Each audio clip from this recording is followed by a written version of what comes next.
된장국 위로 김이 피어오르는데 그의 손끝은 미세하게 떨리고 있었다. 이정우는 평소보다 조금 더 천천히 상을 차렸다. 된장국을 드며 손에 들린 국자 끝이 자꾸 흔들렸다. 언젠가부터 팔목이 자주 저렸고 오래된 관절이 제멋대로 움직이는 듯한 날이 있었다. 하지만 그는 늘 그렇듯 아무 말 없이 그저 국을 뜨고 한 사람분의 반찬을 가지런히 놓았다. 나물 한 접시, 조기 한 마리, 김치 세 쪽, 그리고 마지막으로 맨밥 옆에 국그릇을 조심스레 내려놓았다. 방 안은 조용했다. 라디오도 꺼져 있었고 벽시계 초침 소리만 규칙적으로 울렸다. 오래된 나무, 마루는 찬 기운을 머금고 있었고 부엌 창밖으로는 안개가 사너리를 감싸고 있었다. 이정우는 식탁 의자에 앉아 잠시 두 손을 무릎 위에 올렸다. 그 손이 어쩐지 어색해 보였다. 아내 순덕이 떠난 지 10해가 지났지만 여전히 혼자 밥을 먹을 때면 빈자리가 크게 느껴졌다. 오늘은 고추밭 한 번 더 봐야겠군. 말을 하며 목소리가 목 안에서 말라붙었다. 그는 벌떡 일어나 찬장에 놓인 보리차를 따라 마셨다. 뚝뚝한 아침 기운의 잎, 아니 마른 탓도 있었지만 이상하게 목이 자주 칼칼했다. 목욕을 하고 나면 조금 낫다가도 어느 순간부터 다시 간질간질해졌다. 기침을 일부러 참으며 그는 작은 거울을 보았다. 굳은 얼굴, 고개를 끄덕이고 다시 부엌을 정리했다. 그는 밭으로 나가기 전 고추 상태를 다시 체크할 요량으로 마당으로 나섰다. 구부정한 허리를 펴며 발등을 바라보았다. 검게 그을린 운동화, 낡은 바지, 그리고 반쯤 찢어진 농장갑 한 쌍. 모든 것이 오래되었지만 버리지 못한 것들이었다. 마을 끝자락에서 희미한 발자국 소리가 들려왔다. 누군가가 마을로 들어오고 있었다. 오늘 마을 후배인 최일석이 소개해준 용역업체에서 일손을 보낸다고 했다. 올해는 유난히 고추가 잘 익어 혼자서는 도저히 감당할 수 없었다. 젊고 힘센 사람이 왔으면 좋겠는데 그가 중얼이며 고개를 들어 바라보았다. 안개가 옅어지며 사람이 점점 가까워졌다. 처음엔 모재 가려 잘 보이지 않았다. 하지만 가까이 다가온 사람은 그의 예상과 전혀 달랐다. 혹시 이정훈 씨 댁이 맞나요? 낯선 여자의 목소리였다. 또렷하고 차분한 어투에 정훈은 무의식적으로 뒷걸음질을 쳤다. 그녀는 검은 작업복에 목을 감싸는 스카프, 모자는 깔끔하게 눌러 쓴 상태였다. 나이는 60쯤 되어 보였다. 네, 맞습니다만 용역업체에서 보내신 분이 맞나요?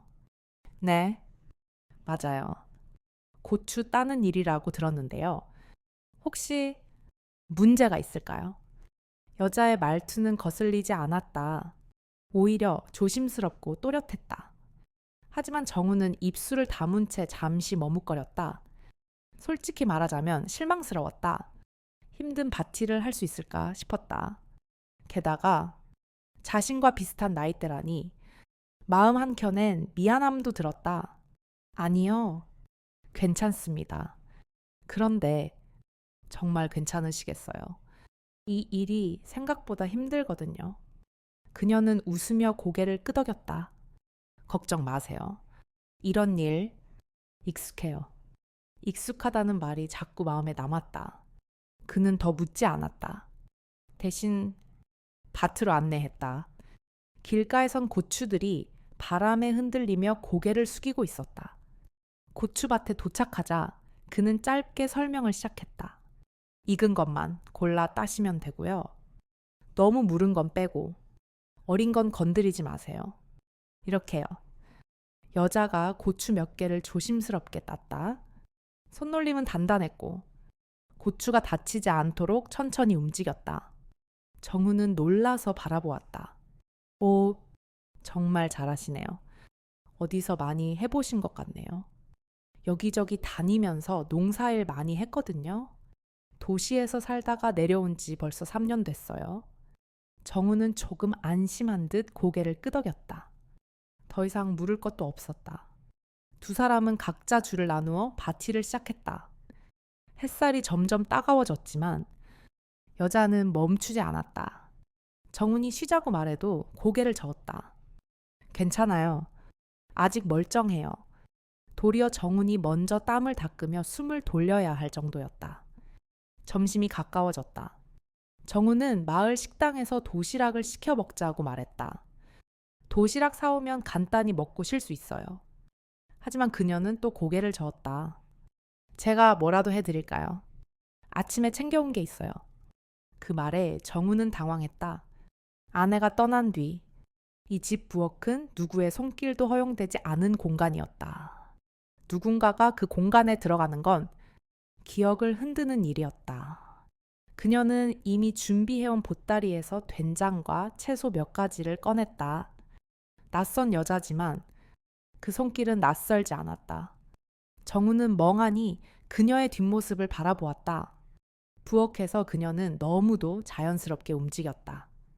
마치 오래전부터 이 집에서 살던 사람처럼 쌀을 씻는 손, 국을 끓이는 자세, 팔을 써는 칼소리, 그 모든 게 낯설고도 익숙했다.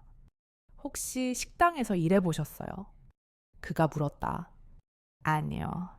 그냥 평생 살림을 했어요. 남편 있을 때는 매일 삼시세끼 챙겼죠. 순간 그녀의 목소리에 슬쩍 그림자가 지났다. 정우는 그 말에 대꾸하지 않았다. 그저 조용히 물을 더 갖다 주었다. 점심상은 작고 단정했다. 김이 모락모락 나는 된장찌개, 빰! 아침에 절여온 김치, 텃밭에서 딴 풋고추. 정말 맛있겠네요. 이렇게까지 해주셔서 그는 숟가락을 들어 찌개를 한 숟갈 떠먹었다. 그 순간 멈췄다. 짠맛과 단맛이 절묘하게 섞인 그 맛. 아내가 살아있었던 시절, 비 오는 날 끓여주던 그 찌개와 너무도 비슷했다. 입에 맞으세요. 그녀가 물었다. 네, 정말 맛있어요. 오랜만에 이렇게 제대로 된 밥을 먹는 기분이에요. 그 말에 그녀도 미소를 지었다. 한동안 두 사람은 말없이 식사를 이어갔다. 식사 후 그는 망설이다가 입을 열었다. 올해는 고추장이 너무 많아서 담글 엄두도 못 냈는데 혹시 시간이 되신다면 함께 좀 담가 주시겠어요? 그녀는 조용히 고개를 들고 그를 바라보았다. 지용이 고추밭을 둘러보며 혼잣말처럼 중얼거린다. 고추는 빨갛게 잘 익었네. 같이 담글 사람만 있었으면 좋겠는데. 정은의 혼잣말은 고추밭에 묻혔다. 서진은 입을 다물고 빠르게 일한다. 빨간 고추를 조심스럽게 따는 모습이 능숙하다. 정우는 자신도 모르게 그녀의 손놀림을 바라본다. 마음에선 이런 일 익숙한 사람이구나 하고 생각한다. 고추밭에 퍼지는 바람은 어느새 가을 냄새를 진하게 머금고 있었다. 이정우는 허리를 약간 구부린 채 한 손으로 이마에 땀을 훔치고 다른 손으로 허리춤에 허름한 수건을 꺼내 팔뚝을 닦았다. 옆에선 서진이 조용히 그리고 믿을 수 없을 만큼 침착하게 고추를 따고 있었다. 그녀의 손끝은 조심스러웠지만 멈춤이 없었다. 고추를 다루는 동작에는 익숙함보다 차분함과 정성이 느껴졌다. 손끝으로 고추 상태를 살피고 꼭지를 따기 전 잠시 멈춰 확인하는 모습이 인상적이었다. 고추를 만지는 감각이 자연스러웠다. 고추의 상태를 손끝으로 먼저 확인하고 꼭지를 자르기 전에 아래를 살펴보며 멍든 부분이 있는지 천천히 눈으로 훑었다. 정우는 그런 그녀를 곁눈질로 바라보았다. 말을 붙이지는 않았지만 속으로는 계속 궁금했다. 도시 살았다던 사람이 어떻게 이런 농사일에 이렇게 익숙할까? 이제 그는 차마 묻지 못했다. 묻는다는 것은 거리감을 만든다 생각했기 때문이다. 오히려 아무 말 없이 서로의 리듬에 맞춰 바티를 하는 것이 이 나이엔 더 편하고 더 깊게 다가오는 일이었다. 이것 좀 이상한가요? 서진이 먼저 입을 열었다. 그녀는 약간 시든 듯한 고추를 들어 보였다. 정우는 가까이 다가와 살펴보고 고개를 저었다. 덜 익은 건데 괜찮아요. 그런 건 그냥 놔두면 돼요. 네. 그럼 이것도 남겨둘게요. 그녀의 말투는 조용하면서도 반듯했다. 마치 교양 있는 이웃을 처음 만났을 때처럼 무심한 듯하지만 말끝이 따뜻했다. 그런 대화는 정훈에게 익숙하지 않았다. 순덕이 떠난 후로 누군가와 일을 나누고 묻고 확인하는 시간은 아예 사라졌던 것이다. 잠시 후 서진은 작은 물병을 꺼내 목을 축이고는 다시 밭으로 걸어 들어갔다. 그녀가 고추 사이를 지나며 걷는 걸음은 조용한 연못에 잔잔한 물결이 번지는 것 같았다. 그녀가 떠난 뒤 정우는 가만히 그 자리를 바라보다가 자신도 모르게 옛 기억을 더듬었다. 아내가 살아 있었을 때 고추밭에서 들리던 그녀의 목소리. 이건 아직 덜 익었지. 빨간 게 제맛이지. 꼭지 보면서 따야 해. 그 웃음 섞인 목소리는 이 가을 들녘 어딘가에 아직도 떠다니는 것 같았다. 정고가 가까워 오자 정우는 일손을 멈추고 말했다. 서진 씨, 잠깐 쉬어요. 점심때 됐어요. 그녀는 모자를 벗으며 미소를 지었다. 좋아요. 근데 도시락 시켜드릴까요? 아니면 제가 뭐라도 해드릴까요? 정우는 약간 당황했다. 아침에도 준비하신 거 드신 거 아니었어요. 조금 더 챙겨왔어요. 된장도 있고요. 그냥 찌개 하나 끓이면 금방이에요. 그래요. 그럼 부엌 쓰세요. 자신도 모르게 허락해버렸다. 정우는 그제야 깨달았다. 다른 사람에게 부엌을 내어준 게 몇 년 만인지. 부엌은 순덕의 자리였다. 찌개 냄새, 된장 담그던 큰 항아리, 저녁이면 들리던 도마 소리. 그 모든 것들이 그 자리에 고스란히 남아 있었다. 그런데 지금 그 낯선 여인이 그곳에서 움직이고 있었다. 서진은 부엌에서 마치 자신의 집처럼 거침없이 움직였다. 먼저 창문을 열고 환기를 시켰고, 찬장 문을 열고 그릇의 크기를 확인한 후 보자기에서 된장과 호박, 풋고추, 파 몇 줄기를 꺼냈다. 텃밭 좀 봐도 될까요? 예, 그럼요. 그녀는 조심스럽게 마당을 돌아다니며 마치 오래된 집을 살펴보듯 작고 낡은 화단들을 건드리지 않고 지나갔다. 그리고는 손에 작은 채반을 들고 팔을 몇 줄기 꺾어 들고 돌아왔다. 정우는 멀찌감치 서서 그녀의 뒷모습을 바라봤다. 모처럼 마당이 환해 보였다. 그 뒷모습에서 불쑥 눈시울이 뜨거워졌다. 괜히 하늘을 올려다보며 눈가를 손등으로 문질렀다. 잠시 후 부엌에선 찌개 끓는 소리가 났다. 뚝배기 속에서 김이 모락모락 피어올랐고 풋고추 썰리는 소리와 조용한 콧노래 같은 숨소리가 섞였다. 정우는 그 앞에 앉아 조심스레 말했다. 정말 익숙하시네요. 요리 자주 하셨어요. 예, 살림만 했어요. 남편 있을 땐 삼시세끼 챙겼고 혼자 되니까 또 제 밥은 제가 해야 하잖아요. 말끝에 묘한 울림이 섞였다. 정우는 굳이 더 묻지 않았다. 물 좀 더 갖다 주실 수 있을까요? 정우는 곧장 부엌 안 싱크대로 갔다. 컵에 물을 담아 건넸다. 서진의 손등에 닿은 그의 손끝이 차가웠다. 그녀는 고개를 들어 살짝 웃었다. 감사해요. 식탁에는 된장찌개, 호박잎 나물, 풋고추 무침, 밥. 김치는 그녀가 직접 담가온 것이라 했다.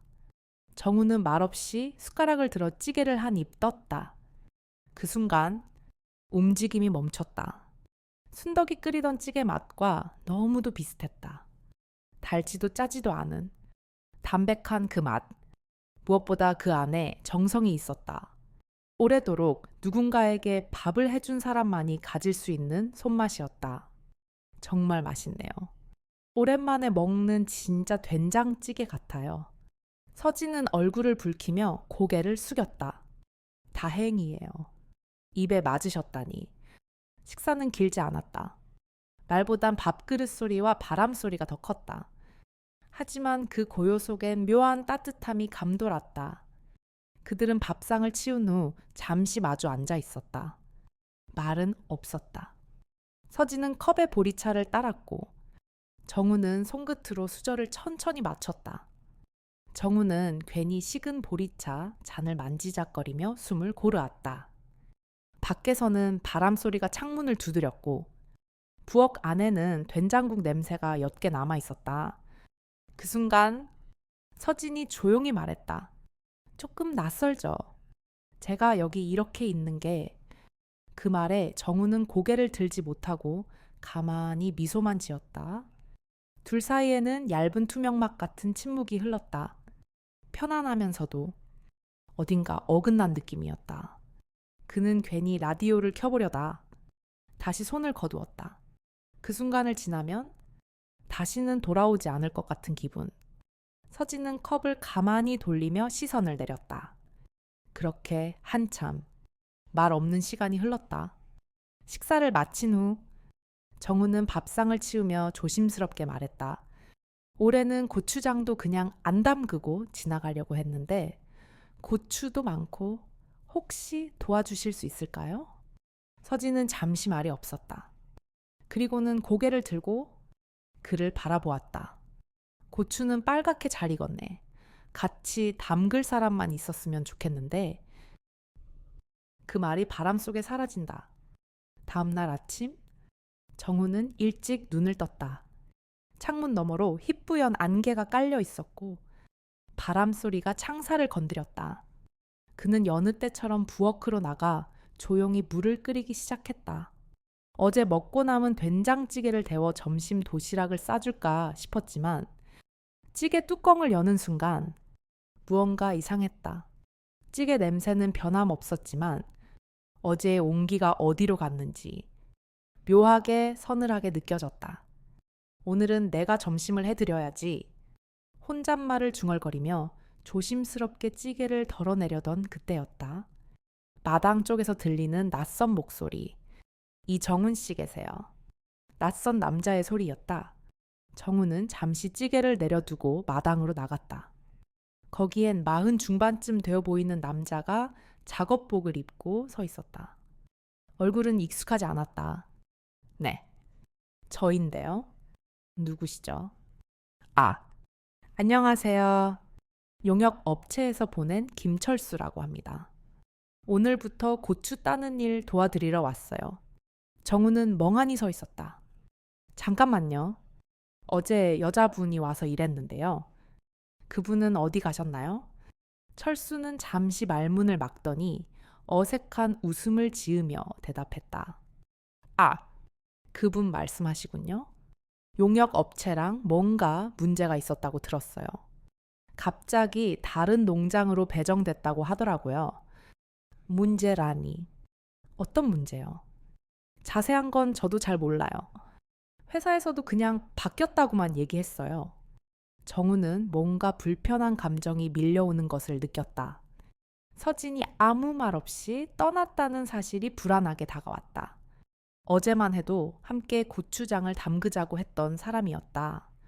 그리고 오늘 아침 찌개에서 느껴진 그 이상한 공허함은 그 예감 때문이었을지도 모른다. 일단 들어오세요. 밭은 이쪽입니다. 정우는 철수를 밭으로 안내했다. 말없이 밭에 한 줄을 맡기고 자신은 반대편 구석에서 고추를 따기 시작했다. 손은 움직였지만 마음은 자꾸만 떠나 있었다. 서진이 따던 고추줄을 바라보며 정우는 어제 그가 어떤 순서로 고추를 골랐고 어떻게 고개를 숙이고 움직였는지 하나하나 떠올렸다. 아이고, 이거 다 손으로 따신 거예요. 철수가 물었지만 정우는 고개만 끄덕이고 대꾸하지 않았다. 대화는 그 이후로 멎었다. 점심 무렵 정우는 잠시 밭 끝에 앉아 쉬며 주머니에서 1,000원짜리 몇 장을 꺼내 철수에게 건넸다. 마을 식당에서 도시락 2개만 사다 주세요. 네, 금방 다녀올게요. 철수가 자리를 비운 사이 고추밭은 다시 고요해졌다. 정우는 천천히 자리에서 일어났다. 그리고 어제 서진이 앉았던 자리로 가 조심스레 그 줄을 훑어보았다. 그녀가 따고 간 고추는 하나같이 고르고 반듯했다. 손길이 고스란히 느껴졌다. 그 자리에 앉으니 붉은 고추들 사이로 빛 한 줄기가 조용히 스며들었다. 이상하게도 마음이 더 서늘했다. 어쩌면 찌개가 식어가던 아침처럼. 겨우 하루였는데 이렇게 허전할 수가 있나? 정우는 혼잣말처럼 뱉으며 한숨을 쉬었다. 그리고 오후 내내 집중하지 못한 채 자꾸만 하늘을 바라보았다. 구름이 점점 모여들고 있었다. 라디오에서 들었던 기상청 예보가 떠올랐다. 오늘 밤 상한 지역의 큰 비 예상. 해질 무렵 철수가 고개를 숙이며 인사를 하고 돌아갔다. 정우는 말없이 손을 들어 배웅하고 느릿하게 집으로 향했다. 집 안에 들어오자 공기가 더 쓸쓸했다. 정우는 냉장고에서 어제의 찌개를 꺼내 다시 데웠다. 뚝배기 안에서 김이 올라오지만 어쩐지 어제와는 다른 향이 났다. 그는 한 입 떠먹고는 고개를 저었다. 맛은 같았지만 온기가 달랐다. 혼자 먹는 밥상에선 아무리 맛있는 음식도 입맛을 되살릴 수 없었다. 숟가락을 내려놓고 그는 마루에 앉아 밖을 바라보았다. 바람이 더욱 거세졌고 밤이 되자 비가 흩뿌리기 시작했다. 그는 트럭 열쇠를 집어들었다. 바람에 흔들리는 나뭇가지 소리, 멀리서 들려오는 라디오의 희미한 목소리, 손끝으로 무릎을 문지르며 한 번, 두 번 마음을 고쳐먹었다. 괜찮겠지. 그냥 내 착각일 거야. 하지만 심장은 이상하게 자꾸 빨라졌다. 결국 그는 느릿하게 몸을 일으켰다. 손이 주춤했지만 결국 트럭 열쇠에 닿았다. 이대로 있을 수 없었다. 서진에게 무슨 일이 생긴 건 아닌지 확인해야 했다. 정우는 트럭에 올라타 라디오를 켰다. 날씨 예보는 예전보다 더 강하게 경고하고 있었다. 강원 상안 지역. 오늘 밤 늦게부터 집중호우 예상. 외출 자제 바랍니다. 하지만 정우는 트럭 시동을 걸었다. 산길은 어두웠고 빗방울은 유리창에 부딪히며 속도를 높였다. 몇 번이나 생각을 고쳐먹으려 했지만 마음은 이미 움직이고 있었다. 최일석을 찾아야 했다. 마을에서 유일하게 용역 업체 사정을 좀 더 아는 사람이었다. 밤늦게였지만 그는 집 앞에서 담배를 피우고 있었다. 형, 웬일이에요 이 밤에? 일서가. 그 여자분? 서진 씨 말인데 무슨 일 있었어? 일석은 담배 연기를 길게 내뱉고 고개를 끄덕였다. 형, 내가 알아봤는데 진짜 좀 이상해. 그분 토마토 농장으로 갔는데 거기 주인 진짜 안 좋아. 나이 든 여자분들한테 막 대하고 그런 소문 많아. 정우는 말없이 입술을 꽉 다물었다. 손에 힘이 들어가고 있었다. 그 농장 어디야? 산 너머 큰 비닐하우스. 트럭 몰고 20분 정도 가면 돼. 정우는 더 말하지 않고 고개만 끄덕인 뒤 다시 트럭에 올랐다. 한참을 달려 도착한 농장. 멀리서부터 고함 소리가 들려왔다. 이렇게 해서 언제 끝낼 거야? 젊은 애도 아니고 뭣들 하는 거야? 정우는 비닐하우스 쪽으로 다가가며 소리를 따라갔다. 그곳엔 50대 남자가 몇 명의 일꾼들을 향해 소리를 지르고 있었고 그 사이에 서진도 있었다.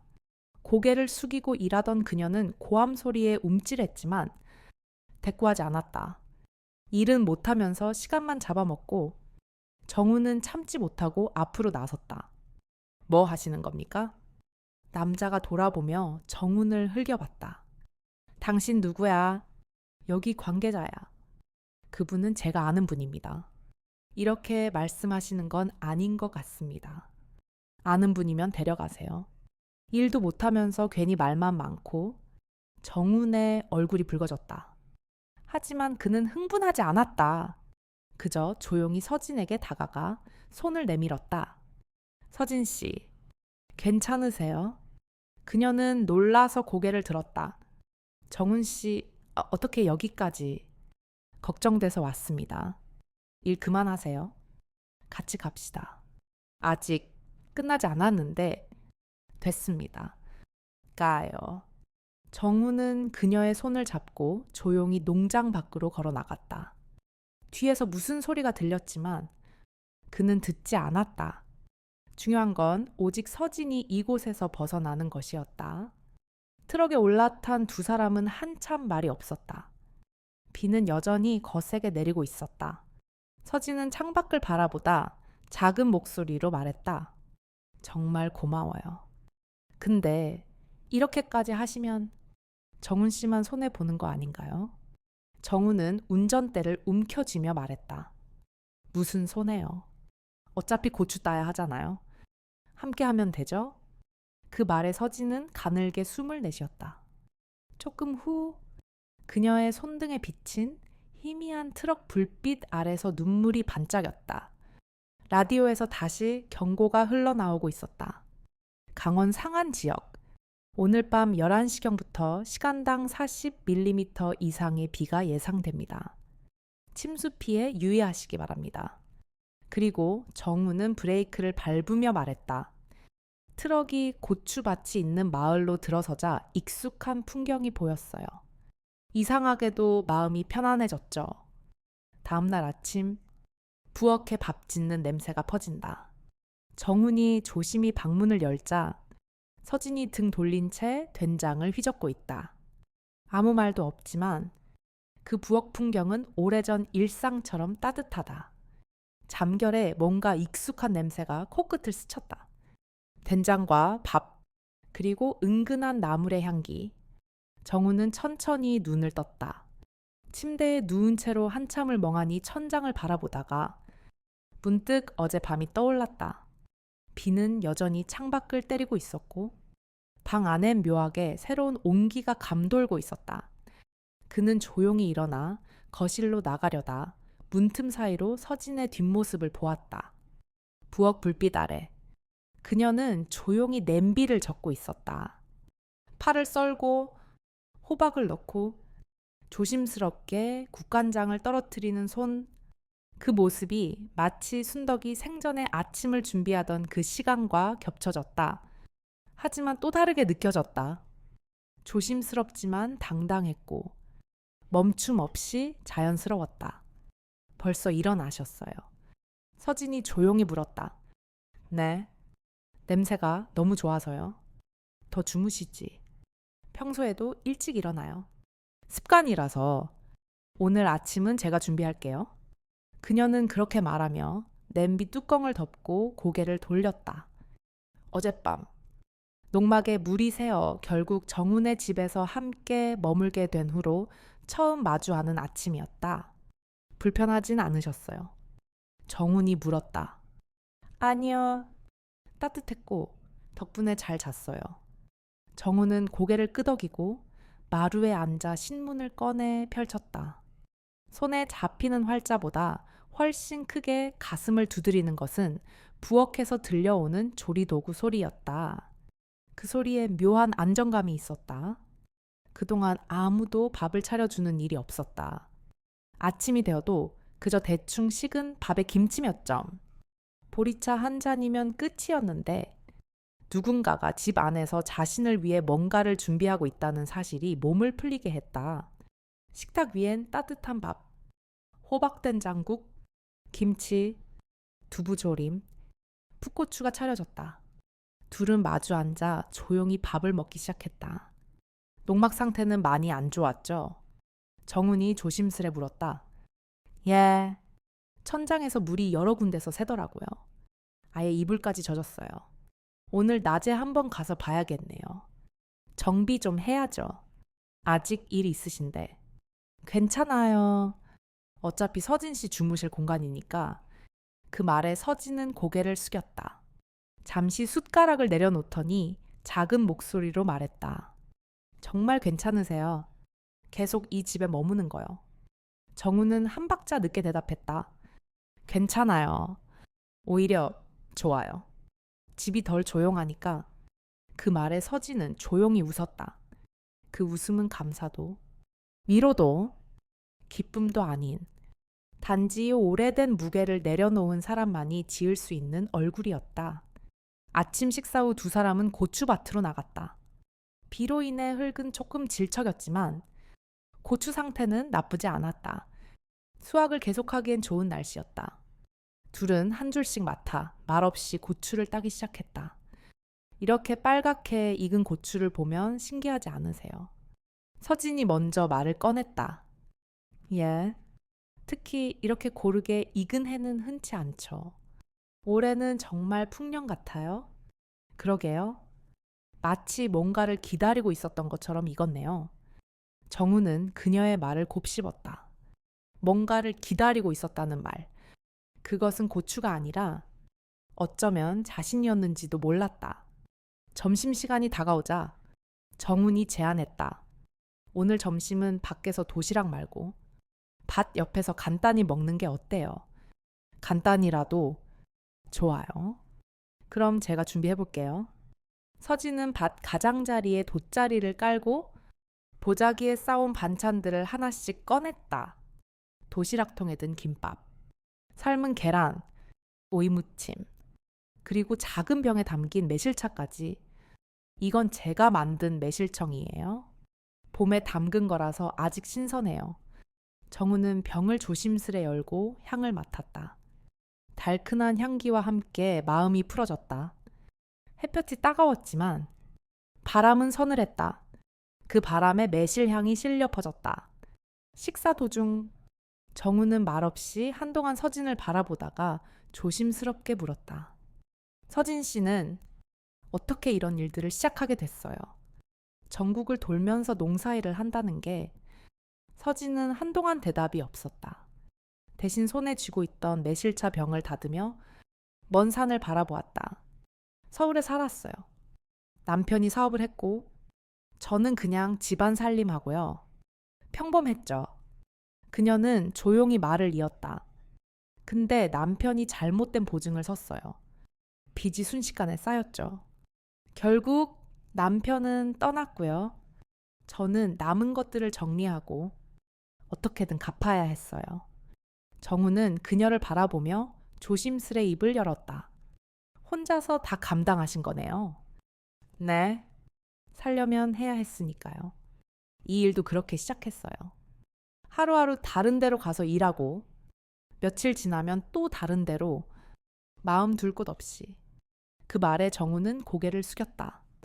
같은 혼자였지만 자신은 어쩌면 너무 익숙하게 고요 속에 숨어 있었던 건 아닐까? 그동안 너무 많이 혼자였네요. 그 말에 서진은 살짝 눈가를 훔쳤다. 근데 여긴 조금 달라요. 그냥 마음이 조용해져요. 정우는 말없이 남은 오이 무침을 그녀의 그릇에 조금 덜어주었다. 그 행위는 말보다 더 큰 위로였다. 해질 무렵 두 사람은 고추를 마지막 한 줄까지 수확했다. 빨갛게 익은 고추들이 수레에 가득 담겼다. 정우는 고개를 끄덕이며 말했다. 이 정도면 내일부터 고추장 담그기 준비해도 되겠네요. 서진도 고개를 끄덕였다. 그럼요. 고추는 충분해요. 고춧가루 만들고 매주 준비하고 항아리도 꺼내고. 그녀의 말이 점점 활기를 띠자 정훈의 마음도 따뜻해졌다. 두 사람은 함께 밭 옆 평상에 앉아 막걸리 한 잔을 나눴다. 하늘은 주황빛으로 물들어 있었고 붉게 물든 고추밭이 그 아래서 조용히 빛났다. 그날 저녁 파티를 마치고 두 사람은 마당 평상에 앉아 있었다. 땀은 식었지만 마음은 묘하게 달아올라 있었다. 서진은 하늘을 바라보다가 조용히 말했다. 예전에는 이런 평범한 하루가 가장 부러웠어요. 정우는 고개를 돌려 그녀를 바라봤다. 평범한 하루요. 서진은 미소를 지으며 고개를 끄덕였다. 늘 떠돌다 보니까 늘 어디론가 가야 했고 언제나 끝나야 했고 그래서 그냥 누군가랑 이런 날을 보내는 게 꿈이었어요. 말끝이 약간 떨렸다. 정우는 입술을 때려다 망설였다.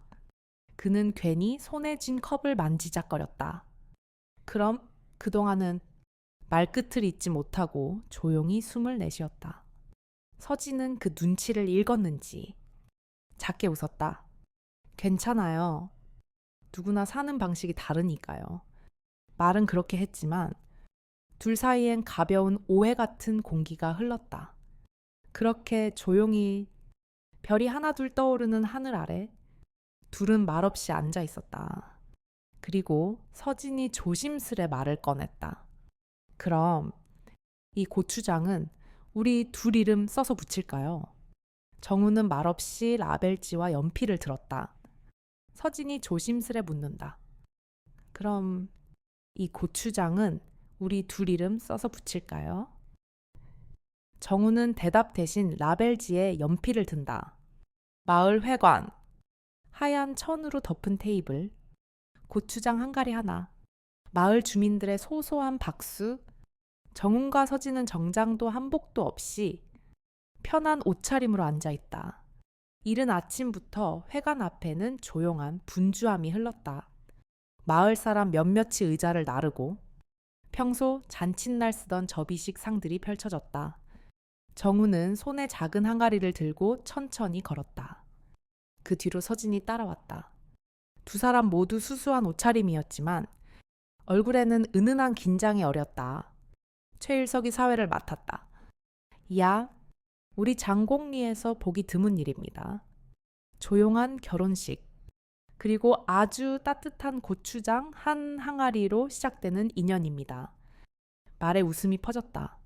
박수 소리는 작았지만 정겨웠다. 며칠 전 정우는 서진에게 조심스럽게 말을 꺼냈다. 이렇게 같이 지내면서 서로 편해지고 익숙해졌는데 그게 그냥 잠깐 머문 인연으로 끝나는 건 좀 아쉬워요. 서진은 말없이 그를 바라보다가 고개를 끄덕였다. 그 고개 끄덕임 하나에 담긴 수많은 감정이 오늘 이 자리까지 이끌어온 것이었다. 회관 안에 놓인 음식은 화려하지 않았다. 고추장으로 무친 나물, 김치, 된장국, 삶은 계란 몇 개, 그리고 밥. 하지만 모든 게 정성스러웠고 무엇보다도 두 사람의 시간이 담긴 고추장이 가운데 항아리로 놓여 있었다. 식이 끝난 후 마당에 나와 해바라기를 받으며 마을 사람들과 인사를 나눴다. 정훈이 형 정말 오랜만에 얼굴이 펴졌어요. 서진 씨도 참 단정하고 조용하니 딱 형수감이에요. 정훈은 머쓱하게 웃었고 서진은 조용히 손을 모았다. 그들 사이에 오고 간 말은 많지 않았지만 함께 걷는 걸음이 달라져 있었다. 예전엔 누군가 곁에 걷는다는 것이 불편하게 느껴졌지만 지금은 그 조용한 보폭이 가장 익숙했다. 집으로 돌아온 두 사람은 늦은 점심을 준비했다. 오늘은 정훈이 먼저 앞치마를 꺼냈다. 오늘은 내가 해드릴게요. 김치찌개. 괜찮죠? 정훈 씨가 요리하시는 거 처음 보네요. 예전엔 순덕이가 다 했죠. 근데 오늘은 내가 꼭 해야겠어요. 주방에선 조심스럽게 칼질하는 소리와 함께 찌개 끓는 소리가 어우러졌다. 서진은 식탁을 정리하며 나무 젓가락을 맞추고 그 옆에 직접 만든 갓김치를 놓았다. 식탁 위는 단정했고 찌개의 냄새가 천천히 거실을 채워갔다. 맛이 좀 짤 수도 있어요. 너무 오래 끓였나 봐요. 정우는 머리를 긁으며 말했지만 서진은 한 입 먹고 고개를 저었다. 아니요. 괜찮아요. 집 맛이에요. 오히려 정기 느껴지는 맛이네요. 정우는 그 말을 듣고 묘하게 마음이 찌르르해졌다. 음식을 맛있다고 말해주는 누군가가 있다는 게 이렇게 마음을 따뜻하게 할 수 있다는 걸 그는 오랜만에 깨달았다. 식사를 마친 후 정우는 마당 평상에 앉아 천천히 숨을 골랐다. 서진이 주전자에 물을 올리고 함께 앉았다. 사람 일이 참 묘해요. 서진이 조용히 말했다. 여기서 이렇게 자리를 잡게 될 줄 몰랐어요. 정우는 그 말을 곱씹으며 말했다. 처음엔 그냥 일 도우러 오신 분이라 생각했어요. 근데 집 안에서 된장국 냄새가 다시 나기 시작하고 말없이도 편안한 사람이 옆에 있다는 게 그게 얼마나 큰 건지 요즘 알게 됐어요. 서진은 두 손을 모아 무릎 위에 올렸다. 저도 그래요. 어디로 가든 늘 떠날 준비를 하고 있었거든요. 근데 여기선 그냥 있어도 되겠다는 생각이 들더라고요. 정우는 자리에서 일어나 작은 종이봉투를 가져왔다. 이거요. 같이 만든 고추장 병에 붙일 라벨이에요. 봉투 안에는 직접 손으로 쓴 라벨지가 몇 장 들어있었다. 장곡리 고추장, 정훈 서진. 글씨는 투박했지만 정직했고 두 사람의 시간이 고스란히 담겨 있었다. 둘은 마루에 나란히 앉아 그 라벨지를 항아리에 하나하나 붙였다. 병 하나 붙일 때마다 그 안에 있는 고추와 메주, 소금과 설탕, 그 모든 재료들이 서로의 시간과 손길로 버무려졌다는 걸 확인하는 듯 했다. 저녁 무렵, 하늘은 점점 붉게 물들었다. 밭에서는 아직 덜 익은 고추 몇 줄이 바람에 흔들리고 있었다. 서진은 잠시 밭을 바라보다가 말했다. 이제 여름이 지나가네요. 아침 저녁으로 제법 쌀쌀해졌어요. 정훈도 고개를 끄덕이며 말했다. 올해는 유난히 가을이 빠른 것 같아요. 고추 수확도 거의 끝나가고 그 말에 두 사람은 동시에 눈을 마주쳤다. 눈빛 속엔 아쉬움이 스며 있었다. 밥을 마친 후 서진은 조용히 이불을 정리하고 작은 방으로 들어갔다. 이제는 더 이상 낯설지 않은 공간. 그러나 그날 밤 그녀는 좀처럼 잠들지 못했다. 어쩌면 모든 게 너무 빨리 익어버린 것 같아서 아니면 너무 늦게 도착한 것 같아서 마음이 잔잔하게 흔들리고 있었다. 정훈도 마루에 앉아 한참을 창밖을 바라봤다. 어두운 하늘에 별 하나 떠있지 않았지만 묘하게 마음은 가라앉았다. 이 사람이 떠나지 않기를 바라고 있다는 것 자체가 내가 얼마나 이 사람에게 마음을 줬는지를 말해주는 거겠지. 그는 조용히 자리에서 일어났다. 그리고 부엌에 놓인 항아리 앞에 멈춰 섰다. 그 항아리에 손을 얹고 한참을 서 있었다. 어떤 말도 하지 않았지만 그 손끝으로 전하고 싶은 말은 분명했다. 그 순간 방 안에서 서진이 조용히 창문을 열었다. 그녀의 시선이 정훈을 향했다. 말은 없었다. 눈 오는 겨울밤 두 사람이 나란히 앉아 창밖을 본다. 서진의 손 위로 정훈의 손이 가만히 겹쳐진다. 말은 없지만 봄은 이미 와 있다. 겨울이 시작되기 전 정훈은 병원 대기실에서 자신의 이름이 불리길 기다렸다. 오른쪽 옆구리에 묵직한 통증이 점점 잦아지는 대신 깊어지고 있었다. 벽시계는 9시를 가리키고 있었고 진료 대기표에는 아직도 4명이 앞서 있었다. 정우는 무릎 위에 손을 모은 채 앉아 있었지만 손끝은 자꾸 미세하게 떨렸다. 아침부터 아무것도 먹지 못해 그런 것도 있었고 더 큰 이유는 모른다는 두려움 때문이었다. 며칠 전부터 앉았다 일어설 때 오른쪽 옆구리가 묘하게 당기고 묵직했다. 바티를 쉬고 나서도 통증은 가라앉지 않았고 결국 서진의 권유로 마을에서 가장 가까운 강릉시 종합병원까지 오게 되었다. 이정은 환자분, 들어오세요. 진료실 문이 열렸다. 의사의 얼굴은 낯설지 않았지만 친절한 것도 아니었다. 간단한 증상을 듣고 몇 가지 진찰을 한 후 의사는 단정한 목소리로 말했다. 초음파 찍어봐야 알겠지만 담석이 의심됩니다. 크기는 확인해봐야겠지만 위치상 통증이 계속될 수 있어요. 일단 검사부터 받으시고 결과에 따라 수술 여부 판단하겠습니다. 정우는 그 말을 듣고도 곧바로 대답하지 못했다. 수술이라는 단어가 마음속 어디선가 낮게 울렸다. 수술까지 해야 할 정도인가요? 지금은 단정할 수 없어요. 일단 검사부터 하시죠. 검사실은 복도 끝에 있었다. 정우는 안내를 받아 조용히 따라갔다. 하얀 벽, 무채색 바닥, 지나가는 사람들의 무표정한 얼굴들 속에서 그는 마치 자신이 배경처럼 느껴졌다. 검사가 끝나고 결과를 기다리며 병원 로비 창가에 앉았다. 창밖에선 초겨울 햇살이 미약하게 비쳤다. 그 순간 전화벨이 울렸다. 서진이었다. 병원 도착하셨어요. 도착했고 검사 받았어. 결과는 좀 더 기다려야 한대. 지금 가도 될까요? 김장 담그기로 했던 이장님 댁엔 연락드렸어요. 내일로 미루자고.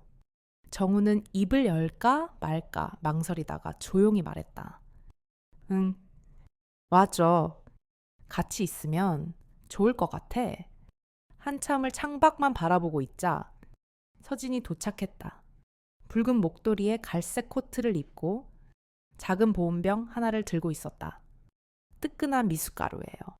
속 비우셨다길래 정우는 그녀의 손에서 컵을 받아 조심스레 마셨다. 따뜻한 것이 목을 지나 식도를 타고 내려가자 그제야 어딘가 마음이 풀렸다. 의사 말로는 담석일 수도 있대. 수술 얘기도 나오고 무섭죠. 겁나. 나이 먹고 수술이라니. 정은의 말은 짧고 무겁게 떨어졌다. 그는 천천히 숨을 내쉬었다. 근데 더 무서운 건 수술이 문제가 아니라 혼자 이걸 감당해야 할 수도 있다는 생각이야. 서진은 조용히 그의 손을 감쌌다. 이젠 혼자 아니에요. 그 한마디에 정은의 눈가가 미세하게 흔들렸다. 그 손길은 단단하진 않았지만 깊은 울림이 있었다. 잠시 후 의사가 다시 부르자 두 사람은 함께 자리에서 일어났다. 의사는 결과지를 보며 설명했다. 담석 맞습니다. 크기는 작지만 위치상 통증이 자주 발생할 수 있어요. 지금 당장 수술은 아니지만 약으로 통증 조절하면서 경과를 지켜보겠습니다. 정우는 숨을 내쉬었다. 다행이네요. 서진이 작게 말했다. 큰 수술이 아니라서. 병원을 나서자 하늘은 맑아져 있었다. 정우는 잠시 멈춰서서 하늘을 올려다보았다. 나는 가끔 너무 익숙한 걸 놓지 못하고 있다는 생각이 들어. 예전의 건강이요. 그것도 있고 혼자인 게 편하다고 생각했던 것도. 그는 그녀를 바라보았다. 근데 아니더라고. 누가 곁에 있어주는 게 생각보다 더 크더라. 서진은 고개를 끄덕였다. 그 마음 저도 알아요. 집으로 돌아오는 길. 트럭 안은 조용했지만 따뜻했다.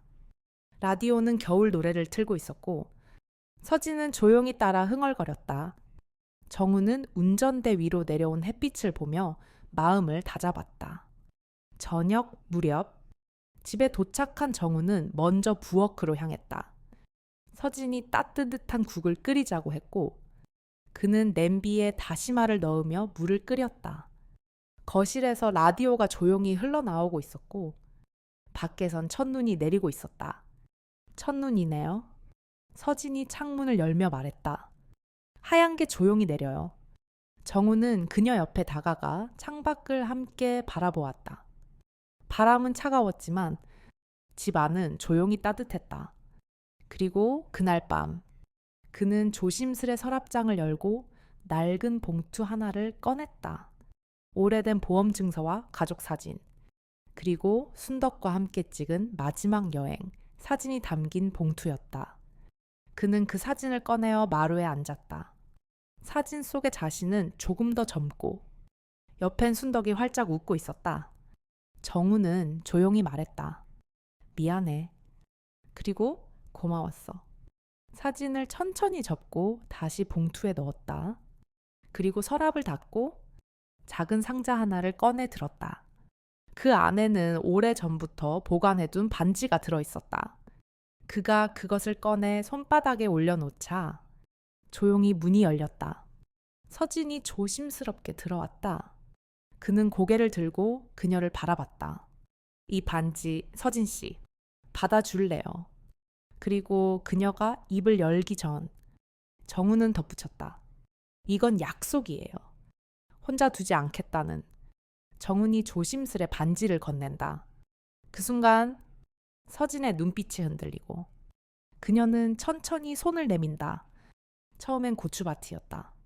고추가 익는 건 시간의 일이고 사람 마음이 익는 건 그보다 더 느리고 조심스러운 일이다. 정훈과 서진 두 사람은 우연히 마주친 듯 시작했지만 그것은 분명 오랜 기다림 끝에 찾아온 인연이었다. 몸에 작은 이상 신호를 무심히 넘겼던 날들. 혼자 지내는데 익숙하다고 말하면서도 누군가의 온기를 바랐던 마음. 그 모든 것들이 고요하게 쌓여 어느 날 문득 이웃의 손길 한 번에 눈물이 터지는 그런 시간이 있었다. 정우는 그랬다. 이른 아침 찌개 냄새에 마음이 흔들리고 낯선 여성의 손길에서 오래전 아내의 천을 떠올렸다. 그는 자신의 몸을 통해, 마음을 통해 삶의 균형이 조용히 흔들리고 있다는 걸 알게 되었다. 하지만 그 깨달음은 공포가 아닌 시작이었다. 서진은 늘 떠날 준비를 하던 사람이었다. 가진 것 없는 배낭 하나로 전국을 돌며 일자리를 전전하던 그녀에게 머물러도 된다는 말은 가장 낯선 위로였다. 그녀가 처음 된장국을 끓여준 날, 정훈의 집은 집이 아닌 함께하는 공간이 되었다. 둘은 말이 많지 않았다. 대부분의 대화는 밭일 중간중간 혹은 식탁 위에서 조심스럽게 흘러나왔다. 하지만 그 말들 속엔 혼자 감당해온 삶의 무게와 서로를 향한 작고 조심스러운 애정이 담겨 있었다. 건강은 삶의 바탕이다. 하지만 정훈이 병원 대기실에서 느낀 두려움은 단지 담석 때문만은 아니었다. 그는 이제 더는 혼자가 아니었기에 그 두려움은 놓치고 싶지 않은 사람이 생겼다는 의미였다. 병원 복대서 서진은 말없이 그의 손을 잡았다. 그 작고 따뜻한 손에 정우는 살아있다는 감각을 다시 붙들었다. 그리고 함께한 겨울, 고추장은 익었고 마당에는 첫눈이 내렸다. 정훈의 손 위에 서진의 손이 겹쳐지며 그들은 그 계절을 온전히 품었다. 그렇게 사랑이 시작되었다. 젊은 날의 뜨거움이나 드라마 속 격정은 없었지만 이 사랑은 조용하고 깊고 무엇보다 서로를 안아줄 수 있는 따뜻함으로 채워져 있었다. 그들은 서로에게 어떤 대단한 일을 해준 것이 아니었다. 대신 매일 아침을 함께 맞고 밥상을 함께 차리고 작은 통증에도 함께 병원을 다녀오고 계절이 바뀔 때마다 서로의 옷깃을 챙겨주는 그런 사랑이었다. 중요한 건 그 평범한 일상 속에서 서로를 기억하는 일이었다. 가끔은 짧은 한마디, 괜찮아요. 때로는 따뜻한 물 한 잔, 또는 젓가락을 건네는 손끝에서 모든 마음이 전해졌다. 그리고 그것이 바로 우리 모두에게 필요한 사랑의 형태다. 나이가 들수록 몸은 어쩔 수 없이 신호를 보낸다. 관절이 시큰하고 숨이 차고 이유 없이 피곤한 날들이 잦아진다. 그럴수록 우리는 괜찮은 척하기보다는 작은 이상을 귀 기울이고 누군가와 나누며 서로를 조금 더 천천히 들여다봐야 한다. 몸은 거짓말을 하지 않는다. 마음도 마찬가지다. 어쩌면 우리 삶의 가장 중요한 약속은 매일의 평범함 속에서 서로를 잊지 않는 일일 것이다. 고추 한 줄을 함께 따는 일, 김장을 함께 버무리는 일, 비 오는 날 우산 하나를 나누는 일, 이 모든 것들이 사람을 살게 한다. 그리고 그 안에는 치유가 있다. 회복이 있다. 사랑이 있다. 서진이 정훈에게 말했듯 이젠 혼자 아니에요. 그 말은 단순한 위로가 아니었다. 삶의 태도였다. 늦은 나이에 피어난 인연이라 해도 그것은 결코 덜 소중하거나 미안해야 할 일이 아니었다. 사람은 나이가 들수록 말보다 기억되는 일에 마음을 둔다. 누가 내 이름을 기억해주고 내 습관을 눈치채주고 내 기침소리에 반응해줄 때 그것이 사랑이라는 걸 뒤늦게야 깨닫는다. 결국 사랑은 대단한 선택이 아니라 지속되는 주의와 관심이다. 몸을 잘 들여다보는 것. 사람의 표정을 눈으로만 보지 말고 마음으로 듣는 것. 그리고 때때로 같이 밥 먹자는 말 한마디. 이 이야기의 마지막에 전하고 싶은 말은 이것입니다. 늦었다고 생각되는 사랑도 한 번쯤 마음을 기울이면 다시 시작될 수 있습니다. 우리가 가진 건 아직 오늘이니까요. 그리고 마지막으로 조심스레 이렇게 인사드리고 싶습니다. 여기까지 이야기를 함께 들어주셔서 진심으로 감사합니다. 이 긴 시간을 조용히 함께 걸어주신 여러분께 마음 깊이 고개 숙여 인사드립니다. 혹시 오늘 이 이야기가 마음에 살짝 닿았다면 구독과 좋아요로 작은 응원의 마음을 나눠주시면 저희에게 큰 힘이 됩니다. 댓글은 어렵지 않게 그저 1이라고만 남겨주셔도 괜찮습니다. 그 숫자 하나에 오늘 여러분 마음에 잠시 머물 수 있었다는 걸 알게 되니까요. 늘 건강하시고 오늘 하루도 따뜻하게 보내시길 바랍니다. 감사합니다.